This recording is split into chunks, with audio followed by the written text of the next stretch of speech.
Olá, pesquisadores e estudantes. Meu nome é João Pedro, eu sou engenheiro eletricista e mestrando na Unicamp.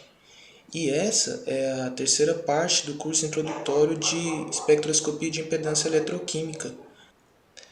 Nesse vídeo eu vou abordar as principais formas de representar a impedância.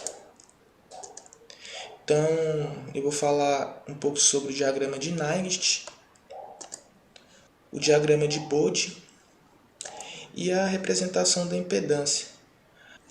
Cada método de representação da impedância tem a sua especificidade e um grande impacto na hora de interpretar os dados, pois cada método enfatiza alguma variável e comportamento.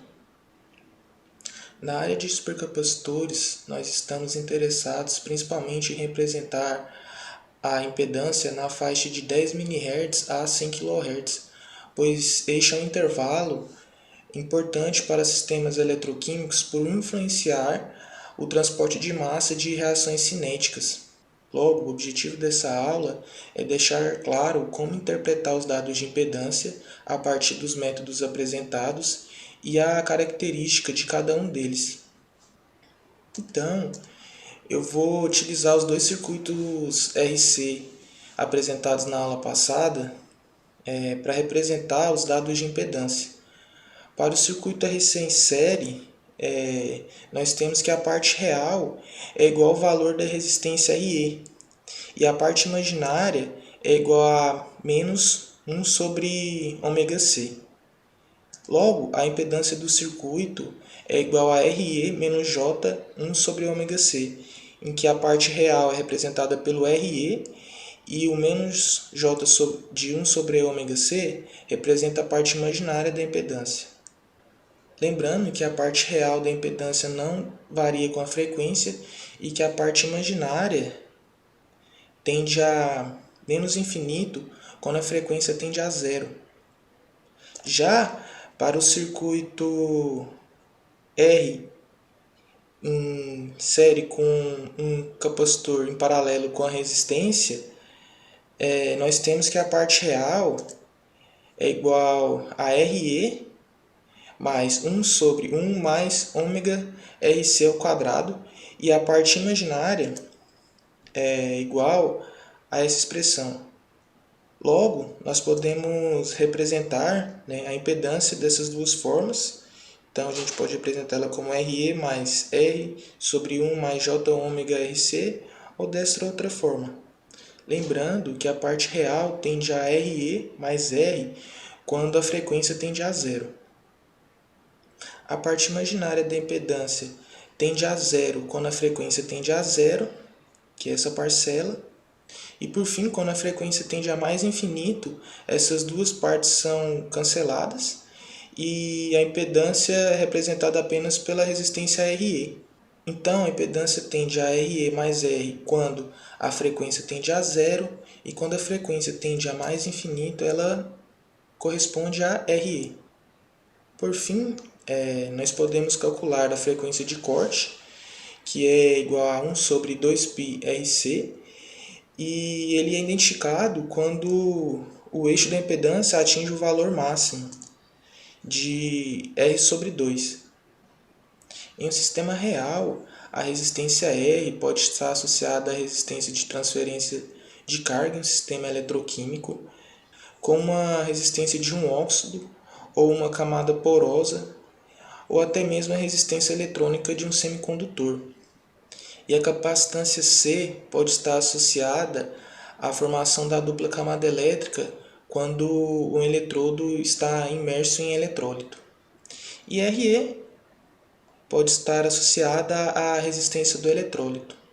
A representação no plano complexo, também conhecida como diagrama de Nygst, é uma das representações mais utilizadas para apresentar os dados de impedância. Aqui, os dados são apresentados como pontos, onde cada ponto representa um valor de impedância para diferentes frequências. É importante ressaltar que a escala do eixo real e imaginário devem estar na mesma escala, senão pode ocorrer uma interpretação errada dos dados. Então, como seria a representação no plano complexo do circuito composto por uma resistência e um capacitor em série. Então esse aqui é o diagrama de Nyquist e ele apresenta os resultados, né, da resposta em frequência para os dois circuitos apresentados, tanto R em série com capacitor quanto a resistência em série com capacitor e resistor, nesse mesmo gráfico. Vamos começar pelo circuito 1, e uma simulação foi feita utilizando o valor de RE como 10 ohm por centímetro quadrado e uma capacitância de 20 microfarads por centímetro quadrado. A simulação foi feita variando a frequência da fonte. Então aqui foi plotado essa reta representa a resposta em frequência desse circuito e foram plotados aqui inúmeros pontos de acordo com a variação da frequência.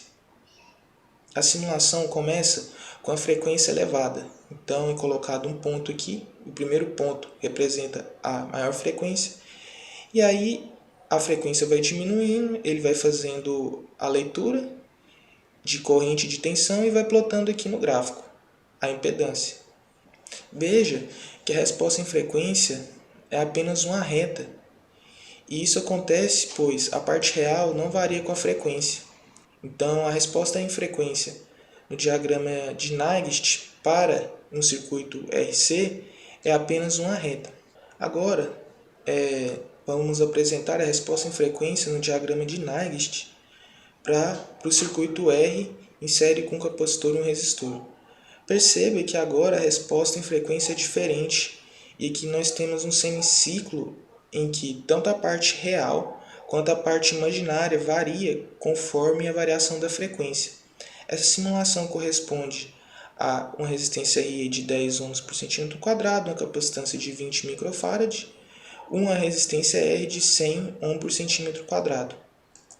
O valor máximo da parte imaginária corresponde a menos 50 ohm e ele ocorre na frequência de corte, que é 1 sobre 2π RC, que nesse caso é igual a 79,6 Hz.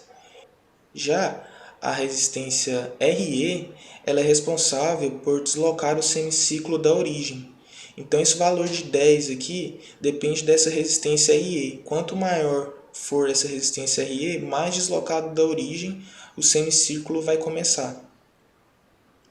E R determina o ponto onde, para a frequência tendendo a zero, o semicírculo vai terminar. Então, esse valor em 110 corresponde a 10 do RE mais 100 do valor de R, nós temos que o semicírculo acaba aqui em 110. Então, pelo gráfico de Nyquist, nós conseguimos obter alguns valores. Então, nós temos aqui como saber qual é o valor de R e qual é o valor de RE. E também qual é o máximo valor da parte imaginária. Então, só mostrando para deixar mais claro, nós temos lá que a frequência de corte é igual a 79,6 Hz e a seta representa como é o comportamento de resposta em frequência para o circuito abaixo. Agora, imagine que seu dado experimental apresenta esta forma no diagrama de Nyquist. Aqui nós vemos dois semicírculos com tamanhos bem diferentes um do outro. Para representar esse circuito, nós podemos adicionar mais um capacitor em paralelo com a resistência. Então, esse RE representa essa resistência que desloca o semicírculo. O primeiro capacitor em paralelo com a resistência representa o primeiro semicírculo e o segundo resistor em paralelo com o capacitor representa o segundo semicírculo.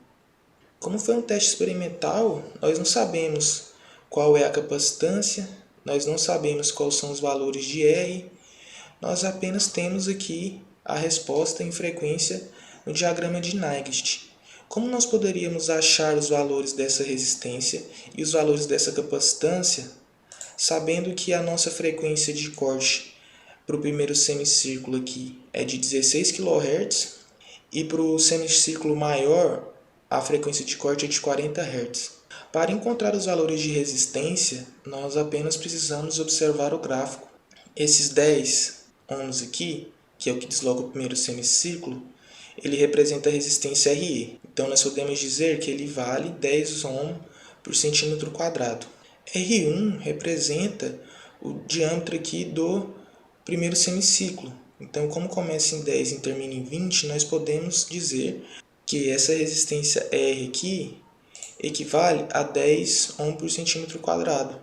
E R2, da mesma forma, nós podemos encontrar a partir do diâmetro desse segundo semiciclo. Então, nós temos aqui que começa em 20 e acaba em 120. Nós podemos dizer que essa resistência R2 é igual a 100 ohms por centímetro quadrado. A partir desses valores, nós podemos encontrar a capacitância C1 e C2 a partir dessa fórmula que relaciona a frequência de corte com a capacitância. Então, para encontrar a capacitância desse primeiro semiciclo, nós utilizamos a fórmula, que é 1 sobre 2π vezes R, que é a resistência que a gente encontrou aqui, vezes 16 kHz, que é essa frequência de corte aqui nesse ponto. E nós temos que essa capacitância equivale a 0,99 microfarad por centímetro quadrado. E da mesma forma para o segundo semiciclo. Nós temos aqui que a capacitância C2, que equivale a segundo semiciclo, é calculada por 1 sobre 2π vezes 100, que é essa resistência, vezes 40, que é a frequência de corte. Então, essa capacitância equivale a 39,8 microfarad por centímetro quadrado. Eletroquimicamente, nós poderíamos representar o primeiro semiciclo como os efeitos de capacitância atribuída ao transporte de massa ou à dissorção de espécies eletroativas. E o segundo poderia corresponder a uma dupla camada elétrica em paralelo com a resistência de transferência de carga. Repare que, antes de tudo, nós precisamos entender muito bem quais são os processos químicos e eletroquímicos que estão ocorrendo dentro do nosso dispositivo. Porque nada adianta você achar um circuito equivalente que representa a resposta em frequência do seu capacitor ou bateria, sendo que você não consegue explicar qual é o fenômeno químico-eletroquímico que está associado com aquela resistência ou com aquele capacitor. Então é imprescindível sempre linkar os componentes passivos do circuito com os fenômenos eletroquímicos e químicos que estão ocorrendo. Então, conhecendo muito bem os fenômenos, nós podemos encontrar os valores das resistências e das capacitâncias. Agora vamos falar sobre o diagrama de Bode. E quando se busca observar o comportamento com relação à frequência, o diagrama de Bode é o mais indicado, pois ele deixa mais claro a interpretação dos dados.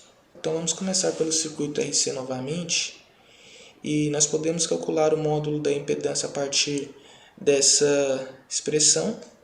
E imagine que nós temos uma resistência RE de 10 ohm por centímetro quadrado e uma capacitância de 20 microfarad por centímetro quadrado, como no exemplo anterior. Fazendo uma simulação utilizando esses valores de resistência e capacitância, nós teríamos uma representação no diagrama de Bode do nosso dispositivo, conforme esse gráfico, e a linha tracejada pontilhada representa a resposta para o circuito RC, e essa linha contínua representa a resposta do circuito que nós vamos ver logo em seguida. Veja que, conforme a frequência vai aumentando, esse eixo corresponde à frequência. Conforme a frequência vai aumentando, a impedância tende à resistência RE. Por quê? Porque quando a frequência começa a aumentar, essa parcela aqui ela tende a zero. Então, a nossa impedância em altas frequências é representada apenas por essa resistência RE. E conforme a frequência tende a zero, a magnitude da impedância tende a aumentar ao infinito. Agora, nós vamos ver a representação de Bode para o circuito com a resistência em série com um capacitor e um resistor. Aqui, o diagrama de Bode foi simulado com esses valores que correspondem à simulação passada. A impedância, o módulo da impedância pode ser calculado por essa expressão, e Veja que conforme a frequência tende a zero, a nossa impedância tende a assumir o valor de R mais RE. Isso ocorre porque esse capacitor tem uma impedância capacitiva que tende ao infinito conforme a frequência tende a zero.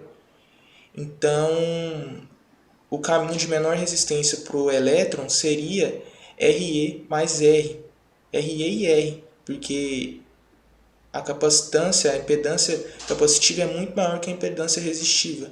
Então, nós temos aqui que nossa impedância para a frequência tendendo a zero é igual ou aproximadamente RE mais R. Conforme a frequência vai aumentando, esse capacitor vira um curto-circuito. Então, não vai ter elétrons passando por essa resistência R. Ela vai preferir o caminho de menor resistência. Então, nós temos que para a frequência tendendo ao infinito, nosso valor de impedância corresponde apenas à resistência RE. A partir do diagrama de Bode também pode ser visto um gráfico que relaciona o ângulo de fase com a frequência. Então, para o circuito RC, nós podemos calcular o ângulo de fase como a tangente a menos 1 de menos 1 sobre ômega REC. A resposta em frequência para o circuito RC é apresentado pela linha tracejada. E veja que o ângulo de fase começa em menos 90 graus. Então, é como se nós tivéssemos apenas um capacitor conectado à fonte. E conforme a frequência vai aumentando, o nosso ângulo de fase tende a zero, porque nossa capacitância vai ser muito baixa e vai ser como se esse capacitor fosse um curto-circuito e nós vamos ter apenas a parcela da parte real. Então, nesse caso, para essa situação que a frequência é muito alta, a corrente vai estar em fase com a tensão. E quando a frequência tender a zero, a corrente no capacitor vai estar defasada a 90 graus em relação à tensão da fonte. Para o segundo circuito, nós podemos encontrar o ângulo de fase a partir dessa expressão. Veja, e conforme a frequência tende a zero, o ângulo de fase também tende a zero, e conforme a frequência vai aumentando, o ângulo de fase vai subindo até alcançar aqui um valor máximo e começa a cair conforme a frequência vai aumentando. Então, para valores intermediários de frequência, nós temos aqui um intervalo em que a parte do ângulo de fase vai ser máxima. Essa segunda queda ocorre devido à parcela que multiplica RE. Se não fosse essa resistência RE, o ângulo de fase ia aumentar. Mas como a gente tem ele, aqui o ângulo de fase começa a cair e começa a tender a zero de novo conforme o aumento da frequência. Agora vamos falar um pouco da representação da impedância. Então nós podemos apresentar um gráfico apenas com a parte real e outro gráfico apenas com a parte imaginária. Para o circuito RC, no gráfico que representa a parte real, conforme nós variamos o valor da frequência, a parte real não varia. Por quê? Porque a parte real não depende da frequência para o circuito RC. Já para esse segundo circuito, essa parcela aqui depende, da frequência. Então, nós vemos aqui que a parte real começa com um valor alto e conforme a frequência vai aumentando, esse valor real consiste apenas da resistência RE. Já no gráfico que representa a parte imaginária, nós vemos aqui que a parte imaginária ela começa com um valor elevado e ela começa a tender a zero para o circuito RC e para o circuito R, em série com capacitor e resistor, ela começa aqui praticamente zero, para a frequência tendendo a zero, ela sobe aqui em determinado momento uma frequência intermediária e depois começa a cair novamente. Repare que aqui Tanto o eixo real como o eixo imaginário não está em escala logarítmica. Veja agora esse mesmo gráfico plotado em uma escala logarítmica. Veja que existe uma diferença na visualização apenas mudando a forma de plotar o gráfico. Isso faz toda a diferença na hora que nós vamos interpretar a resposta do nosso dispositivo, pois nós podemos dar foco em determinada variável ou até mesmo deixar mais claro algum processo. Então por hoje é só. Qualquer dúvida e sugestão, deixem nos comentários e eu vejo vocês no próximo vídeo. Até mais!